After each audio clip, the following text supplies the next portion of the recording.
আমি বহুজনকে দেখেছি জানেন তো, পাহাড়ে গিয়ে টেন্টে থাকে। আমারও এটা অনেক দিনের ইচ্ছে ছিল, আর এতদিন পর সেই ইচ্ছেটা পূরণ হচ্ছে। তার কারণ আজকে আমরা যাচ্ছি মানালি থেকে জিসপা। আর জিসপাতে আমরা যেই টেন্টটাতে থাকবো, সেখানে নাকি খাট, বিছানা, টয়লেট সবকিছু আছে, ভাবা যায়। হ্যালো এভরিওয়ান, আমি বিট্টু বলছি। আমার চ্যানেলে আবার সবাইকে স্বাগত জানিয়ে শুরু করছি লাদাখ সিরিজের 3rd এপিসোড।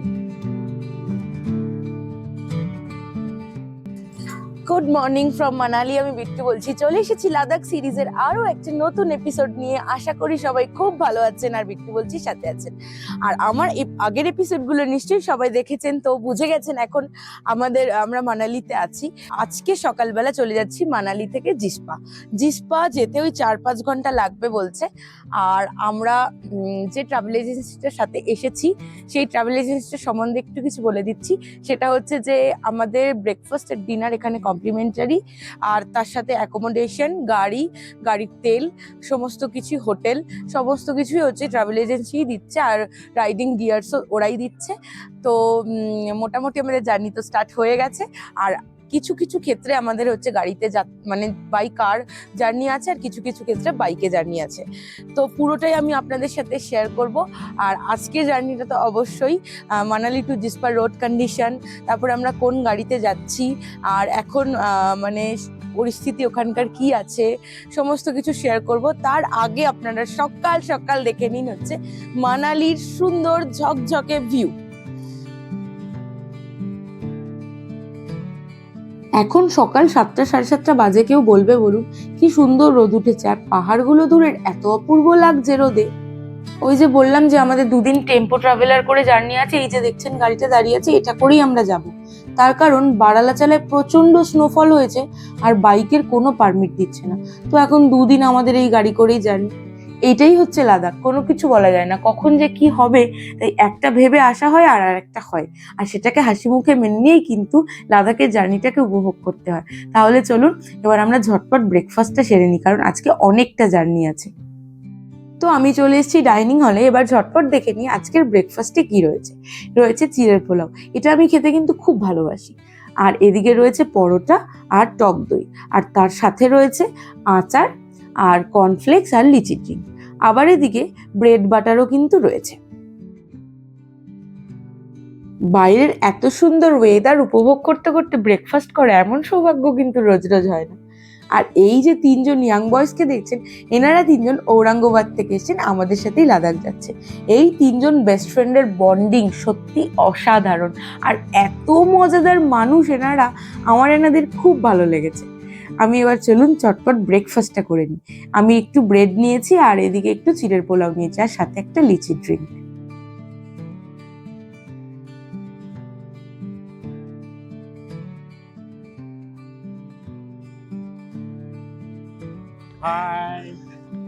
ইনি হলেন দীপক স্যার, ওই যে আলাপ করালাম 3 ইয়াং বয়েজ। আর জানেন কালকে কি হয়েছে? বাস থেকে নামার সময় পড়ে গিয়ে মাথাটা কেমন ফাটিয়েছেন, আর সেইটা আবার মজা করে করে আমাদের সবাইকে বলছে।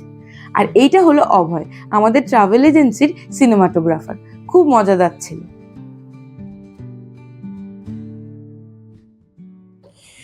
হ্যালো, তো এখন আমরা চলেছি এই গাড়ি করে জিসপার উদ্দেশ্যে।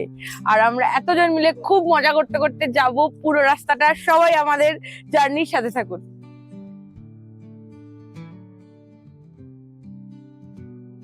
আজকে খুব সুন্দর রোদ উঠেছে। পাহাড়ে আবার একটু রোদ ঝলমলে পরিবেশ না হলে কেমন মন মরা লাগে, তাই না? আমি আবার বাইকের পারমিট না পাওয়ার মন খারাপটা এত সুন্দর পরিবেশ দেখে ভুলেই গেছি। আর ওই যে দূরে দেখুন সোলাং ভ্যালি। আমরা আগের বছর জানেন তো বিয়ের পরে পরে সিমলা মানালি ঘুরতে এসেছিলাম। তখন এই জায়গাটা এত স্নো ছিল, মানে সাদা পুরো চাদরে ঢাকা ছিল। আর কত স্নো অ্যাক্টিভিটি, প্যারাগ্লাইডিং সবকিছু হচ্ছিল। আজকেও প্যারাগ্লাইডিং হচ্ছে দেখছি, কিন্তু কেমন সবুজ মাঠ, মানে প্রকৃতির কি খেলা, কখন যে কি রূপ দেখায়, কিন্তু প্রত্যেকটা রূপই কিন্তু মানালির খুবই অপূর্ব। আর এদিকে আমাদের গাড়ির ভেতর কত নতুন নতুন মানুষ, তাই না? সবার সাথে আমি আলাপ করিয়ে দেবো আপনাদের। কেউ আসাম থেকে আছে, এই যে এই দাদা কর্ণাটক থেকে, তারপরে আবার কেউ কেরালা থেকে, আবার মহারাষ্ট্র থেকে। তো সবাই মিলে আমরা বেশ ভালোই জার্নিটা করছি। আর তারপরে রাস্তাঘাট দেখুন কি দুর্দান্ত, চারিদিকটা একদম ঝকঝকে। বাইকের জন্য তো বটেই, যে কোনো গাড়ির জন্যই কিন্তু এই রাস্তা খুবই ভালো। চারিদিকে ব্যারিকেড করা আছে, আর দূরে দেখছেন কিরকম টাটকা স্নো পড়েছে। ওই ওপরেই তো উঠবো আমরা। যেহেতু লাদাখ ট্রিপটা অনেক দিনের একটা ব্যাপার, সেই জন্য অনেকে সময় বাঁচানোর জন্য মানালি থেকে ডিরেক্ট সারচুতে গিয়ে থাকে, জিসপাতে স্টে করে না। কিন্তু সেক্ষেত্রে কি হয়, আমরা যেহেতু হাই অল্টিটিউডে উঠছি, সেক্ষেত্রে অনেক সময় প্রবলেম হয়ে যেতে পারে, আর জার্নিটাও অনেকটা হয়ে যায়। তাই আমাদের একদিন জিসপাতে স্টে, একদিন সারচুতে স্টে, আপাতত এটাই প্ল্যান আছে। কিন্তু এই যে বারালা চালায় বাইকের পারমিটটা দিল না, এবার জানি না সারচুতে ক্যাম্প লেগেছে কিনা। তার কারণ জিসপা, সারচু এই সমস্ত জায়গায় কিন্তু ক্যাম্পের ওপরই নির্ভরশীল, ওখানে কোনো হোমস্টে বা হোটেল নেই। তো এই জায়গা থেকে দেখলাম কেলং 48 কিলোমিটার আর দারচা বলছে 78 কিলোমিটার। তার আগে অটল টানেল পড়বে, দেখি আমরা কতক্ষণে পৌঁছাই। তো এই যে আমরা অটল টানেলের সামনে চলে এসেছি। কতবার এটা মুভিতে দেখেছি, আগের বার মানালি এসেও কিন্তু আমি এই জায়গাটাতে আসতে পারিনি, কারণ জানুয়ারিতে এসেছিলাম, অটল টানেল বন্ধ ছিল। তো আমরা এবার টানেলের মধ্যে যাচ্ছি, সবাই মিলে একটু হই হই করে ছবি টবি তুলে নিলাম। এই টানেলটা কিন্তু অনেক লম্বা, প্রায় 9.2 কিলোমিটার লম্বা এটা।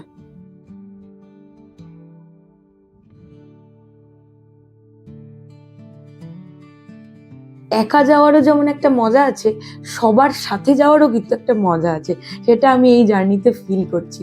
এদিকে অভয় ছবি তুলছে আর সবাই কিন্তু চুটিয়ে আনন্দ করছে।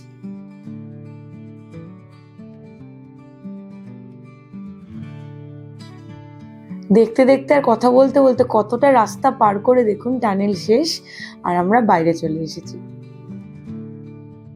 ওই যে দূরে ব্রিজটা, ওর নাম হচ্ছে চন্দ্র ব্রিজ, আর নিচ দিয়ে চলে গেছে চন্দ্র নদী। জায়গাটা কি অসাধারণ, তাই না? আমাদের গাড়িটা এখানে একটু দাঁড়িয়েছে, দেখছি অনেক গাড়ি এসেই দাঁড়িয়েছে। রাস্তাটা 3 দিকে ভাগ হয়ে গেছে। এত সুন্দর জায়গা দেখে ভাবলাম একটু ছবি ভিডিও তুলে নিই।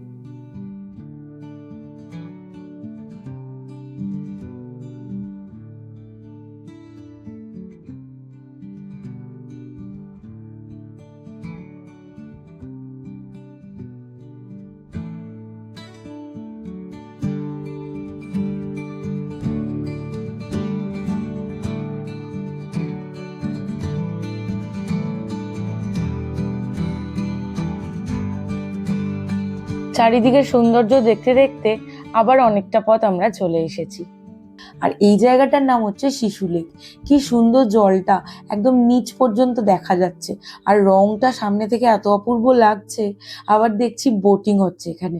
ওই যে ছোট বোটগুলো দেখছেন, ওগুলো হচ্ছে 200 টাকা, আর বড় বোটগুলো 500 টাকা। লেকটার দিক থেকে কত দূর চলে গেছে। আর ওই যে ওপরে দেখতে পাচ্ছেন, একটু জুম করেছি, এটা হচ্ছে ইগলু, সেই যে আমরা রিলসে দেখি, ভিডিওতে, আমি আজকে সামনে থেকে দেখলাম। আর এইটা হচ্ছে শিশু ওয়াটারফলস। উরি বাবারে, নিজে কি ভয় পেয়ে গেছি। এইটা ভালো করছে সবাই, মাঝে মাঝে আসছে, একটু করে কমেডি করছে, চলে যাচ্ছে। আর এইদিকের রাস্তাটা একবার শুধু দেখুন, অসাধারণ সিনিক বিউটি, তাই না? আমার কি মনে হচ্ছে বলুন তো, আমার সামনে কেউ একটা টিভি চালিয়ে দিয়েছে, আর রিমোট দিয়ে একটা চ্যানেল চেঞ্জ করছে, আর সিনটা চেঞ্জ হয়ে যাচ্ছে। কি যে অসাধারণ লাগছে, 1 মিনিট অন্তর অন্তর নতুন একটা দৃশ্য, আর পুরো চোখ ধাঁধিয়ে যাচ্ছে। তো আমরা এখন চলে এসেছি কেলং এর পেট্রোল পাম্পে, আর এইটা হচ্ছে এখন পর্যন্ত লাস্ট পেট্রোল পাম্প। এরপর সেই লেতে গিয়ে 360 কিলোমিটার পরে এই যে Indian oil Himachal last petrol pump. তো কেলং এর লাস্ট পেট্রোল পাম্পটা দেখিয়ে দিলাম। রাইডাররা এখান থেকে কিন্তু তেল নিয়ে নেবেন, আদারওয়াইজ সেই 360 কিলোমিটার পরে গিয়ে আবার তেল পাবেন।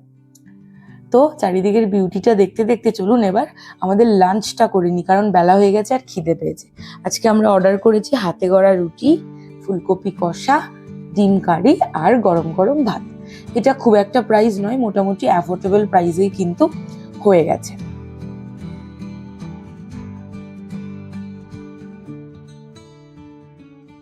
খাওয়া দাওয়া সেরে আরো কিছুটা পথ পাড়ি দিয়ে এসে পৌঁছে গেছি জিসপার ক্যাম্পে। এইটি আমাদের জন্য বরাদ্দ আছে, এছাড়াও কিন্তু এখানে আরো অনেক রকমের ক্যাম্প আছে। আর আমাদের টিম মেম্বাররা জড়ো হয়ে অপেক্ষা করছে কে কোন ক্যাম্পটা নেবে। তার আগে আমি একটু ঘুরে ঘুরে দেখে আসি। নদীর ধারে এমন একটা সুন্দর জায়গায় ক্যাম্পে থাকবো কখনো ভাবিনি, পুরোটা স্বপ্নের মতো লাগছে। আর বাইরেটা যা কনকনে হাওয়া দিচ্ছে না, দেখুন টেন্টগুলো কেমন দুলছে। সৌরভ আগেই ভেতরে চলে গেছে, এবার আমি গিয়ে দেখি যে ভেতরটা কেমন। চলুন, এই প্রথমবার আমি টেন্টে থাকবো, ভীষণ এক্সাইটমেন্ট হচ্ছে। ভেতরটা গরম হলে হয়, কারণ বাইরে কিন্তু ভীষণ ঠান্ডা। বাহ, ভেতরটা বেশ বড়সড় আছে তো। বেডটা দেখে মনে হচ্ছে 2 থেকে 3 জন আরামসে শুয়ে যাবে। আবার 2টো করে কম্বল দিয়েছে, যা ঠান্ডা না বাইরে। আর এদিকে একটা এক্সটেনশন কর্ডও দিয়েছে ওই চার্জ দেওয়ার জন্য, তাহলে সব ব্যবস্থা ঠিকই আছে। আর এইটা হচ্ছে সেই বিখ্যাত বাথরুম, দেখুন কিরম হাওয়ায় দুলছে। কল দিয়েছে, একটা বালতি দিয়েছে, এদিকে আবার একটা টাওয়েল দিয়েছে, এই যে লাইট সবই আছে। আর চারিদিকের পরিবেশটা দেখে না মন মুগ্ধ হয়ে যাচ্ছে। এখন কিন্তু 7টা 7:30 বেজে গেছে, তবুও কিরকম আলো দেখেছেন চারিদিকে।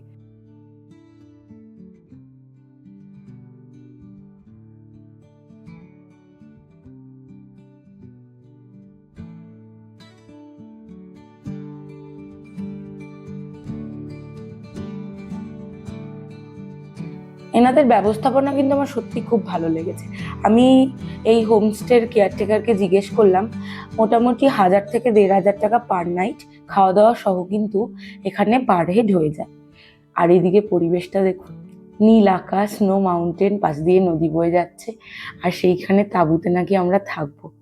কি সৌভাগ্য, পুরো সিনেমার মতো লাগছে চারিদিকটা।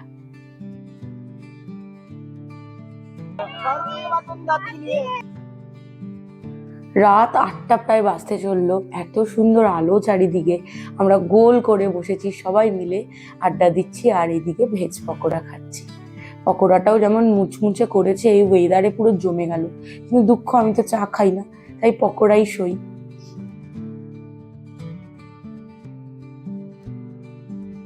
পাহাড়ে না কোনো সন্ধে নেই, ঝপ করে রাত্রি নেমে গেল।